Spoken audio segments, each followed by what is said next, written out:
Bhnáin I gcuimhneachaidh a cháistin na uaim mhór gása I bhí nar cúteach son na Òraid a seo a thuirseachad amach. Agus go dtí ha mí fatanar coming son na Cuimhneachaidh éige hiún ceannaí, bheit dúlann go éige ropach ceannaí bheith gan. Agus ha mí dáchas ag dead na haiche nach bí se bheith gáil adachas nach do gúdaí sibh ag na cacailtin a céad a television. He maithe I bhí as a dócalach seo far rá Clásichin iachtrí gan deachas is mí am scolar ó chun imú blian na dáis. Agus blianachin as teir sin, san de scolich nech le hílmí is mí ag ceann me chiad chosnaí nam neach teachasc. sé uaim léhan cúteach, I bhí Cuimhneachaidh in nuas MhicLeòid ein opair cho innevolta na bheith, I fáca díle psísel a chéirsnach chéin, do golanich, agus cuimhneachaidh leis na chruinniché. Agus ha sinna a bhí na bhnach mhór gunne ag go BhBC agus sinad imime uair híte de scéalachan agus de iachtrí I chruibh scoúla I tócail I bheartas a gacaíochain. Good evening, ladies and gentlemen. It is a pleasure to be in your company tonight and a real honour to be invited to give this year's Angus Macleod Memorial Lecture here in partnership with the new Corlin and Yelanshire e-Sgoil. Rather like opening up the microphone on the airwaves, I extend a hand of friendship not just to all here in the room, but to those joining from elsewhere via these new links with the e-Sgoil. It was also nice to reconnect with this building whose doors I walked through many times as a pupil. I'm not sure that I walked out quite as rich as I would have liked, mainly because of me, nothing to do with teaching. But it was also here to the Nicholson Institute that I returned as a newly qualified teacher. I was a peripatetic teacher. I say peripatetic in that I didn't have a classroom of my own and had to move from building to teach.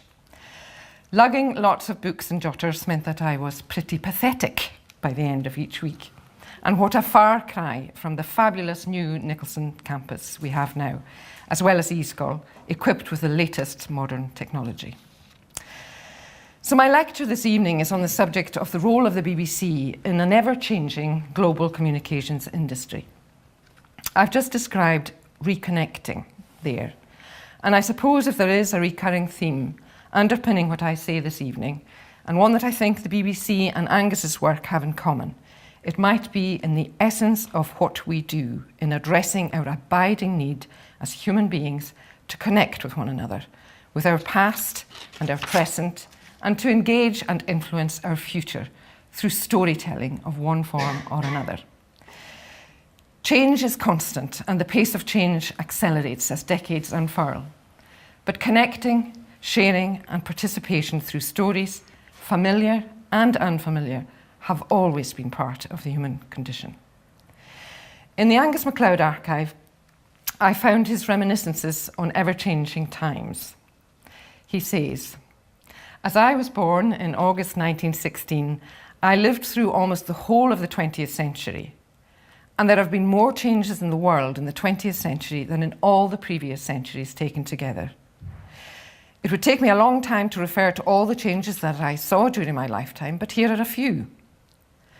I do not think there were any cars in Lewis when I was born in 1916.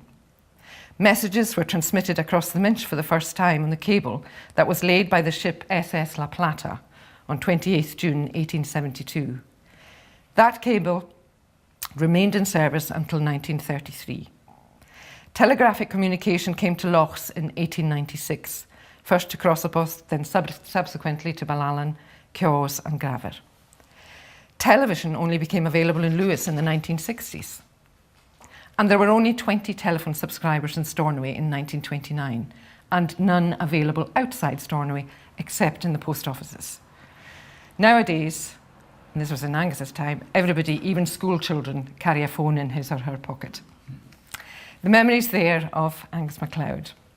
And although I was born 44 years after Angus, at the end of 1960, I too have seen exponential change in my own lifetime. I remember well gathering with quite a few other contemporaries to watch television in the very few households in Tarbert where a TV set was owned. I often reflect on just how generous and hospitable those neighbours were, not to mention enormously patient at the never-ending stream of excited youngsters walking through their doors. The radio was a constant in most homes, although an entire radio service in Gaelic would be several years hence. These were my first connections with the BBC, listening to the dance music show on a Saturday night, or listening to Gaelic news on the radio, and watching BBC One in our neighbour's house, as that was all there was available to viewers in Haddis at the time. When I took up my first role as a head of department in BBC Scotland some time ago, it was as head of Gaelic broadcasting. I brought what had been at that time two separate departments together, Gaelic radio and Gaelic television. And it was then that the internet was just establishing itself as a platform of increasing relevance. I do think that in 1996 we were one of the few truly multi-platform departments, and as money was scarce as it was then in relative terms, we could see the potential that connecting teams and taking multi-platform approaches could afford. Ceannard yn trog. Necessity is the mother of invention, goes the adage. I have to say that I take none of the credit for that and lay it all at the feet of the very talented people, many of whom are in this room tonight, who are around me and who have since succeeded me and who have continued to be pioneers in the BBC and have taken Gaelic media in partnership with Alba to new heights in so many ways. John Burt, in his last speech at the end of the 90s as Director General, predicted that the future would be one of on-demand TV services, that great power would be held by those who would control the gateways into the digital world, that the BBC's audiences would want services on demand and on the move. But even well before that era, in the 1920s, the BBC's very first chief engineer, Peter Eckersley, was predicting the future in an extraordinary way, and I quote his words. I have a dream about the future. I see the interior of a living room. The conditioned air is fresh and warm. Old-fashioned people would feel uncomfortable without the fire and the fireplace. Others might miss the raucous brown box we used to call the wireless. But flush against the wall, there is a translucent screen with numbered strips of lettering running across it. The lettering spells out titles which read like newspaper headlines. These are the titles describing the many different broadcasting programmes which can be heard by just pressing the corresponding button. There's an advertising group that offers me The Tale of the Little Red Drum and Horlick's Current Affairs Debate. Television programmes are set apart. I Can If I Like, see the repeat of an old favourite, The Importance of Being Earnest, or Centre Court Men's Semi-Finals Wimbledon. Not bad for a summer evening at 6 o'clock. Of course, it is only a dream, but not so completely fantastic as some might imagine. It could all be done using wires rather than wireless to distribute programmes. Let a cable, no thicker than a man's finger, be laid along the street outside the houses, and the main part of the installation is complete. The cable would only contain 2 or 3 conductors, and tappings would be made onto these for branch feeders to bring the service into the houses. The branch ends in the houses would be reconnected to house receivers. The street cables would be taken to transmitters, which would inject programmes into them. This was a man, as I said, called Peter Eckersley, in the late 1920s, before the advent of television, predicting the fully connected world that we have today. Certainly, these feel like rapidly shifting times on all fronts, social, political and technological. The environment in which BBC Scotland exists has fundamentally altered in a media marketplace with a mix of challenges and opportunities. But change surely must be embraced. It has been said that 70% of businesses which change fail, but 100% of businesses which don't change fail. A changing landscape can be an exciting landscape, however uncertain, and I believe that these are exciting times at BBC Scotland, with some key new developments to our offer being planned and due next year, with the proposed launch of a new television channel to sit alongside and complement its older sister, BBC Alba. It will also have its own digital expression, and the planning for all of that is underway.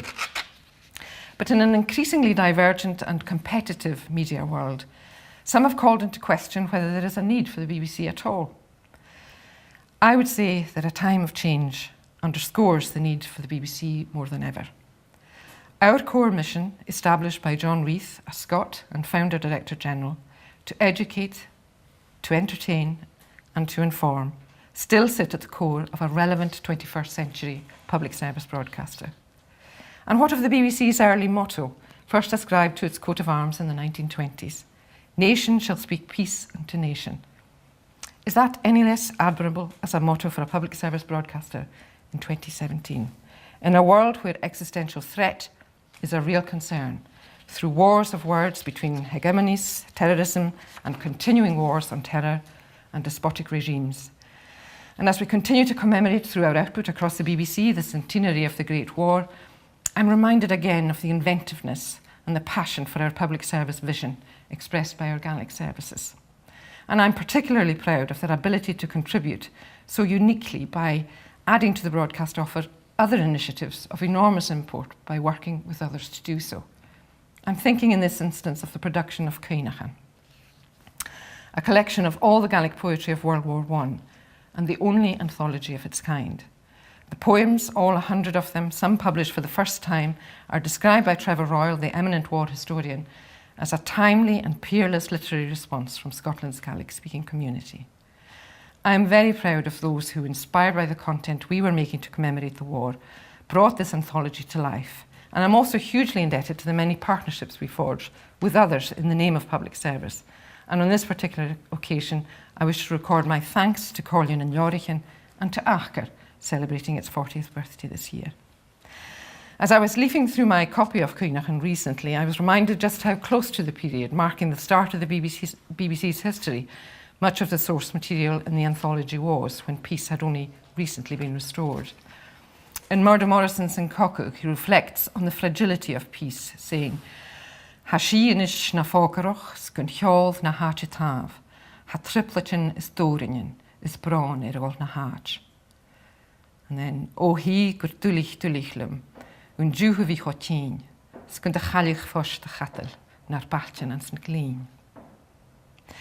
The BBC is approaching its centenary in 2022, and the decisions taken over the coming months will shape BBC Scotland for the next generation.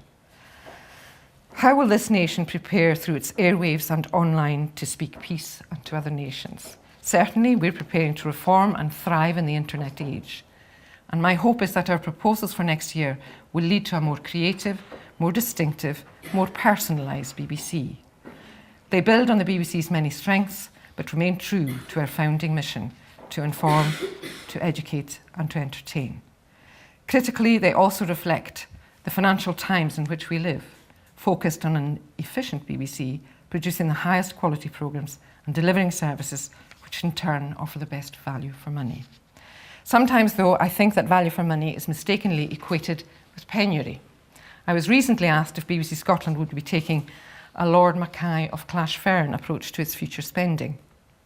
I have to say, I hadn't come across the story before, and it may be that this is something of an apocryphal tale, but in Edinburgh legal circles, it is told that Lord Mackay was reportedly hosting a gathering for the Faculty of Advocates.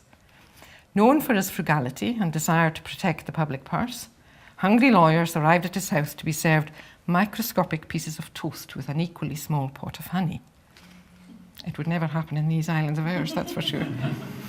Eventually, one of those attending could stay silent no longer. He stared at the tiny honey pot and remarked, "I see your lordship keeps a bee." But actually, I think the right response to today's challenges, where we will have to make our new investment and the money that we have stretch, is to collaborate with others to do so. I passionately believe that Scotland can have a BBC that excels globally, a BBC that is a powerful, creative powerhouse, there to furnish economic growth for the whole of the nation. The BBC belongs to the public, and we are stewards of an institution that they cherish, that we cherish. As I said on my first day as the new director of BBC Scotland, I believe the BBC's best days lie ahead, in an era when we can be Scottish, bold, and creative. But we will only do that by working collegiately and collaboratively with others. So what of that global marketplace? It's been said in the past and recently in some commentary pieces that the BBC is too big or is bloated. I completely accept that producing content from within a £5 billion budget is to produce from a position of strength. But the nature of the ever-changing global marketplace is that it is now truly global. If the BBC is too big, this is compared to whom? The BBC's 5 billion must be viewed in both a UK and worldwide context, where the United Kingdom's traditional broadcasters are up against giants on a different scale. Sky and BT each turn over more than double the BBC's budget, and globally, Netflix, Amazon, Apple, Facebook and Google are all reaching consumers of content every day with material backed by resources on a different planet relative to those of the BBC. And it is in this market that we are increasingly judged. For young people online this evening here in our island communities, there is a world of content at their disposal, stimulating learning as well as entertaining them at the click of a button. But how much of that content truly speaks of their lives, represents their world and reflects their experiences? Recently, the Scottish MP, Marian Fellows, was in conversation with a colleague of mine as she prepared to campaign in Parliament for greater commitments to children's television broadcasting. Mrs Fellows recognised the huge amount of children's content produced by the BBC, much of it in Scotland, and indeed in our latest annual plan we announced an additional £34 million investment across the UK for children's content in the 3 years up to 2020. But one of Mrs Fellows' prime motivations in raising the issue was this point of children seeing themselves on screen. She no longer wanted to hear her grandchildren and their friends talking like SpongeBob SquarePants. And this is not an uncommon tale. Last year, a small team from BBC Scotland looked at social media change and our engagement with younger audiences. They began a project talking to young people in schools about how they related to traditional broadcasters. It pained us to hear young Scots able to describe the distinction between a Bronx accent and a Queen's accent, but not able to differentiate the Doric dialect from the Orcadian. Our audiences tell us that younger role models who look and sound like they live in contemporary Scotland were hard to find, but desperately sought, and that in the UK-wide media, a Scottish person was either shooting grouse or shooting up. I think that analysis is exaggerated and a little extreme, but from this feedback was born a new online offering from BBC Scotland called The Social. This new social media service has enabled young filmmakers from around Scotland to bring some amazing experiences to a much wider audience while fulfilling these key BBC values to entertain, to educate and inform. We've seen videos explaining the use of a red and white cane in a film made by a deaf and blind contributor. We've watched the lowdown on the Shetland comedy scene, a guide to living with ADHD, and yes, the kilted yoga video, which has now been viewed many million times. You may also have seen the films on wild swimming, made by Gaelic-speaking Callum Macleod, a journalist with An Law at the time, whose hobby this was. From his success with these online films as part of BBC The Social, he's since been commissioned to make Cuimhneachaidh for BBC Alba, with his efforts to explore new places now finding a wider audience on our TV screens. And it hasn't stopped there. Callum has also now featured as a guest presenter on BBC One's Landward. This really excites me. If we can continue to answer the challenges of representing all of Scotland's people, and not just via online platforms, but through all our existing services too, we'll ensure that BBC Scotland will be in the habit of reflecting the country to itself and to the world. BBC Alba, by its existence and by affording access through its content to non-Gaelic speakers, has, in my view, raised awareness of the language and, I believe, instilled a greater sense of self-confidence and pride among speakers. There are challenges beyond quantity, however, and as we all know, our audiences, particularly the young, are drowning in content, but what of the quality? Audiences consistently see quality as their number one priority, and although attracting and retaining younger audiences present some of our greatest challenge, they are fundamentally not that different in terms of expectation. A recent Ofcom annual public broadcasting report found that young people want public service broadcasting as much as anyone else. 80% of those aged 16 to 24 wanted well-made, high-quality public service programmes, compared to 82% of all adults. What about having programmes with new ideas and different approaches? 73% of all adults, and yes, 73% of all those aged 16 to 24. And showing new programmes made in the UK, 74% of all adults, and 74% of all those aged 16 to 24. And who supplies this content to the audience? Despite this ever-changing world, people look to the BBC with particular expectation, and rightly so. So how should the BBC meet this audience need and demand? Our new charter offers great opportunities and a fair few challenges as we aim to make great content that reflects Scotland's diversity and distinctiveness for audiences here, for audiences across the UK and audiences across the world. I know there's a wealth of talent and creativity in Scotland, in the wider sector and in partner organisations, and indeed within BBC Scotland. Working brilliantly together, I'm confident that we can make compelling and enthralling programmes that entertain and inform all of our audiences. From autumn of next year, providing approval is granted from the BBC's regulator, Ofcom, as I said earlier, the BBC will launch a new TV channel. It will broadcast every evening, providing, I hope, a wide range of content. Further, it will work in close partnership with the creative sector, with national institutions, and with other broadcasters to produce and acquire material. And alongside colleagues across the BBC, we want to reinvent the BBC for a new generation, working across Radio Scotland, Radio NicFhionghain, BBC Alba, BBC One Scotland, the iPlayer, and all our other online and digital outlets. We have a proud history of delivering quality content from Scotland to the other networks, for Radios 1, 2, 3 and 4 and the digital radio networks. We've also been making major investments in Scottish programming across the BBC's network TV output, with a particular focus on the commissioning of drama and factual programmes. Compared to 2015-16, this means we will be investing over £20 million more per year over the 3 years to March 2019, enabling the development, creation and delivery of more content from Scotland to audiences across the UK via the BBC's networks. And we have formalised our commitment to another £1.2 million into BBC Alba, which takes the total new investment in Scotland to an additional £40 million by 2020. A share of our investment reflects the new political reality. As the pace of devolution quickens, and as the UK changes more quickly than in recent history, we need to adapt our services to ensure they fully reflect and report the increasingly divergent politics of the UK. The BBC in principle should neither lead nor lag behind constitutional changes in the United Kingdom. Our priority around the country is to ensure we arm citizens in all 4 nations with the information they need to make sense of their world and help hold those in power to account. In a more devolved UK, news in some parts of the country simply doesn't apply in others. The politics and economics of the country is becoming more varied, the business of reporting it more complicated. The BBC has a responsibility to ensure it is informing the audience in the most effective and relevant way. And we believe the time has come for us to strike a better balance between the delivery of pan-UK news and news tailored to the distinctive needs and agenda of the devolved nations of the UK.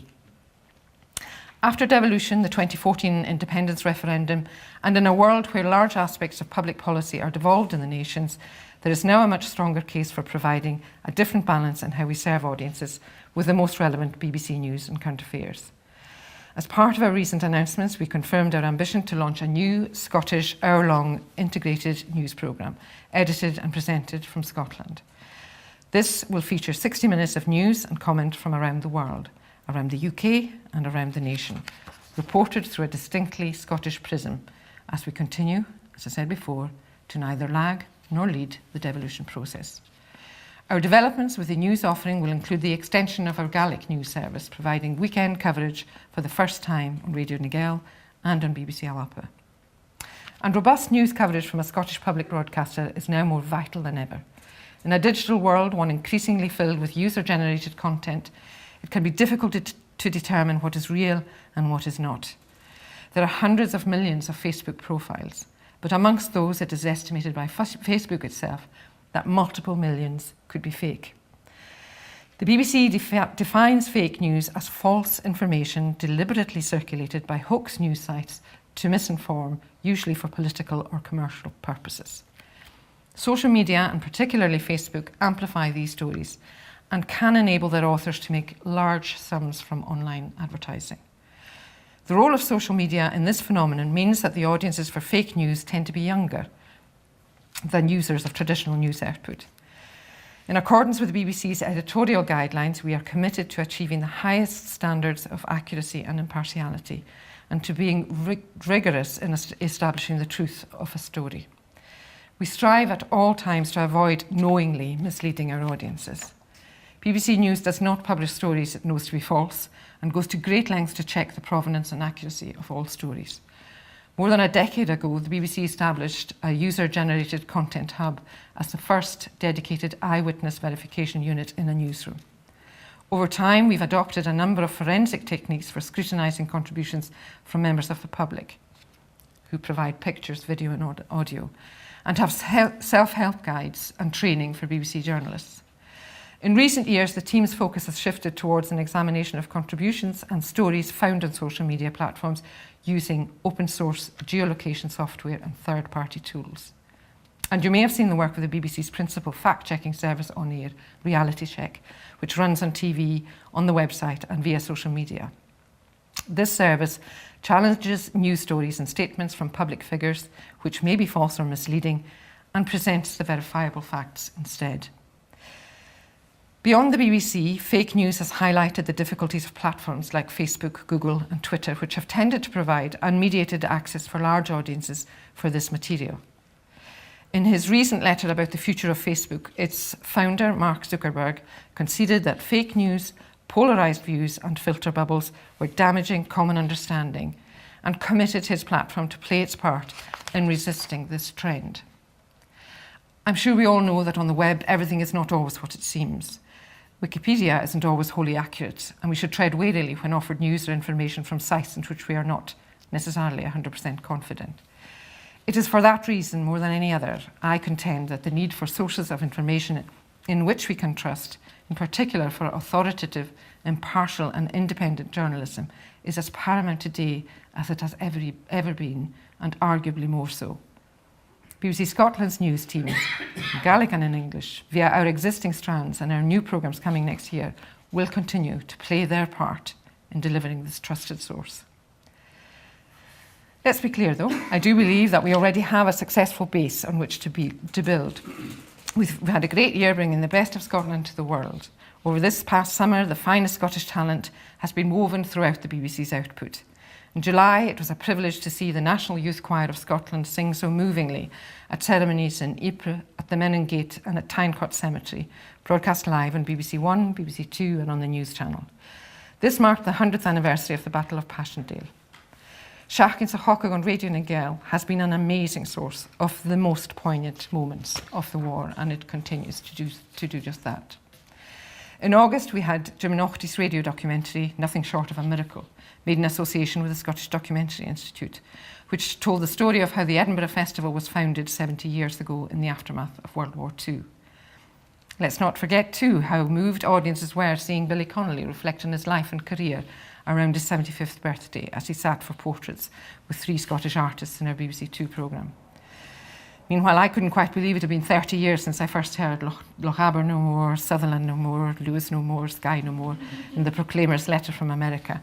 And I shared David Tennant's excitement in his BBC Scotland documentary as he marked those 30 years since that pivotal Scottish album. And what a great year for Balnan and BBC Alba, filmed across the water in Skye, with Young Films not only securing a commission for 4 more years of the series, but also now selling this drama to overseas broadcasters too. If these great examples of Scotland to the world are really possible within our current structures, imagine the impact of a new Scotland service and the impact it can have in this space, adding to our portfolio. If I may quote from the Deputy First Minister's speech at this very lecture last year, what he said about Scotland's languages also has parallels for the nurturing of our creative industries here. Last year, John Swinney reflected, I want us to frame a dynamic agenda for economic growth and development in the use of the language, and to see the opportunities to ensure the language can generate to create wealth, employment and opportunities in Scotland.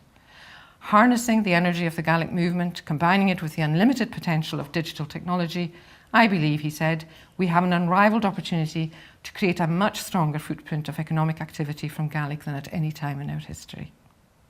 I agree with that.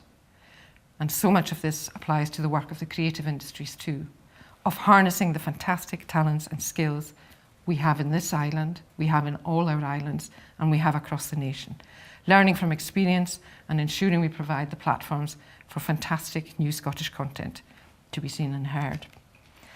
With a new channel sitting alongside our other services, I believe that BBC Scotland will be an enabler for growth in the sector, while further underlining, especially in these times, the need for a strong public service broadcaster to meet the 21st century challenges and to continue to serve our audiences with the very best. In that James Naughtie radio programme on the birth of the Edinburgh Festival, he concluded by saying, "A chance was seized, that was all, and what consequences flowed from that moment." It's my mission to ensure that with BBC Scotland's future, at the beginning of this new charter period, that a chance is absolutely seized, connecting with, engaging with, and enabling audiences and partners, and that the consequences flowing from that moment will indeed be profound, not just for broadcasting, but for the whole of Scotland's creative landscape. And audiences will remain firmly at the heart of what we do, as we rely on them to remain our critics, our contributors, and our constant companions. And whatever further change lies ahead alongside technological developments that I can barely imagine now, there remains the certainty of which I spoke at the beginning of this lecture. We will still wish to connect with our past, with our present, and with our future through great storytelling. And just as Angus Macleod seized his chances to record, to collect, and to connect with people in his own community and indeed across the Highlands, to leave the richest legacy of their stories and moments in history, my enduring hope is that with communities and individuals telling their stories and connecting with us, I and my colleagues will follow in Angus's footsteps to leave a legacy upon which the future of the BBC is secure, long after we are gone. Bhí le taingas an éisteach agus ar sanar cuiteach an